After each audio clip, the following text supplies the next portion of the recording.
Sebagai muslim, ketika ada musibah, kita nggak mencoba menjadi orang yang menggerakkan. Kita malu kalau jadi muslim, ketika ada orang yang sedang sedih, kita nggak punya empati. Kita malu kalau kita jadi muslim, ketika ada hal-hal yang membutuhkan seseorang untuk bertindak, kita cuma diam dan tidak bersuara. Jadi malunya kita ganti ke sana. Nanti kalau ada yang insecure juga gitu, Asma termasuk yang suka insecure ya, bahkan sampai sekarang nulis aja nggak pede-pede gitu ya. Tapi gimana caranya? Akhirnya insecure-nya itu dipakai gini, insecure kalau kita berbuat dosa. Karena Allah tahu, orang lain mungkin nggak tahu, tapi Allah tahu. Insecure kalau misalnya gitu, insecure kalau bermaksiat, insecure kalau nggak belajar. Ya, emangnya kalau mau ujian ya insecure ya. Cuma maksudnya kalau kita nggak punya ilmu tuh insecure. Jadi kita pindahkan tetap. Asma sampai sekarang masih tetap ada akhirnya dimarahin sama kakak, dimarahin sama suami. Kenapa jadi Asma Nadia udah menang lomba, udah ini nggak percaya diri juga gitu ya. Tapi Asma pikir akhirnya nggak percaya diri itu membuat Asma kalau nulis lebih perfeksionis. Aku ngedit lebih rajin dibandingkan, maksudnya nggak tahu sih, tapi banyak orang, bahkan banyak penerbit juga yang aduh Mbak Asma kok masih udah di layout masih ngedit gitu ya gitu, masih aku masih berusaha ngedit gitu.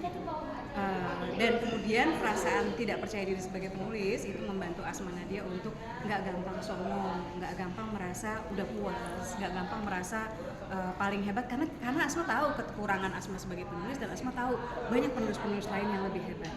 Dan buat kita yang muslim, apapun keberhasilan kita harus ingat bahwa keberhasilan kita itu sebetulnya karena Allah. Bukan karena kita paling pintar, bukan karena kita paling cerdas, bukan karena kita paling hebat, bukan karena kita paling cantik, bukan karena kita paling kaya, tapi karena Allah sedang berbaik hati, sedang bermurah hati kepada kita. Allah menghampirkan kesuksesan atau keberhasilan itu kepada kita.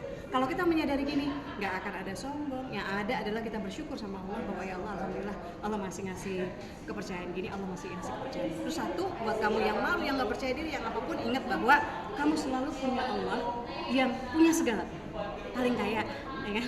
Paling perkasa. Kamu yang fisiknya merasa kurang ini, kamu punya Allah yang paling perkasa. Kamu bisa menyandarkan mimpi-mimpi kamu, dan jangan pernah kompromikan mimpi. Jangan pernah menganggap posisi kita sekarang, kondisi kita sekarang akan menunjukkan kita di masa depan. Karena kamu bukan kamu yang sekarang. Kamu punya kemampuan untuk menjadi lebih hebat, untuk menjadi lebih bisa, untuk menjadi lebih berpengaruh, untuk menjadi lebih mewarnai, untuk mencapai segala yang kamu. Apalagi kalau penggeraknya adalah Allah. Bawel kan Asma Nadia.